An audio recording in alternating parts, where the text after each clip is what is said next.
अरे एक है सरिया ते पढ़ाई लिखाई ना करबे मर्दे। दिन भर गांव के लोग फोन के संगे घूमत रहता रे। बाबूजी करेक्टर पर दाग मत लगाई, अभी देवघर जाइबे वरदान मांग के आई। ठीक है बे जो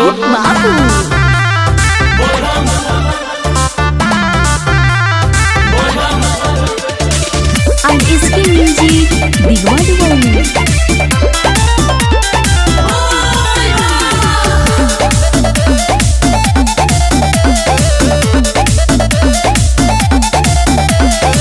भंगिया धतूर ली हाई चिखली अपना सेवा कवा के बाबा ये तो भीख दी।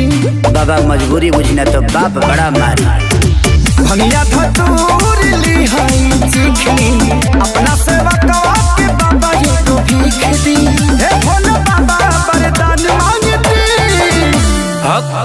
हम तुम्हारी तपस्या से प्रसन्न हैं। बताओ तुम्हें क्या चाहिए? 3 चीज। एगो नारी एगो गाड़ी नोट छाप का मशीन। एगो नारी एगो गाड़ी नोट छाप का मशीन। एगो नारी एगो गाड़ी नोट छाप का मशीन। ओम नमः पार्वती पते and इसकी म्यूजिक दिगवा दिगवा हे गौरा मैया तोहर पदतनि पयना हमहु बर मांगतनि दिन।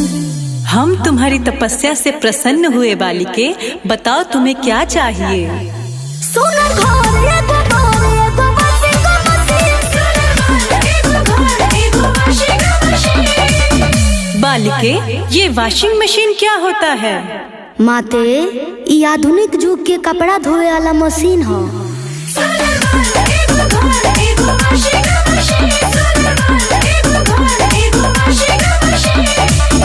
बाबा सब तो दे देनी, अभी सोचा तनी मलबा कहीं खपा दी। इतना कुछ मिलने के बाद क्या क्या करोगे भा? सुनी बाबा लेबे जात बानी हम तो महल होया करिया ये बाबा। चढ़े खातिर किनबे अबकी फॉर्च्यूनर गरिया ये बाबा। देनी लौटाई हम दुखवा के दी। बालक तुम लालची हो क्या? बाकी लोग हरिचंद्र थोड़ी आइल बा, छोड़ी अब हमके दोसर बर दे दी, हटाई। क्या अमर पाली जैसन साली होखे मौगी के बहिन। अमर पाली जैसन साली होखे मौगी के बहिन। अमर पाली जैसन साली होखे मौगी के बहिन। क्या गौरा माँ, इस पगले को महादेव सब कुछ दे दिए और आप हैं कि मेरे पे ध्यान नहीं दे रही हैं। बालिके, तुम्हें सब कुछ मिलेगा, बताओ तो सही। Thank you so much Gaura माँ, तोहरा जैसन के होना सच कहता नहीं तोहर गजबे बसी। माते बोलो। एक लड़के से बहुत प्यार करती हूँ, अगर आज्ञा हो तो वही मांग लूं।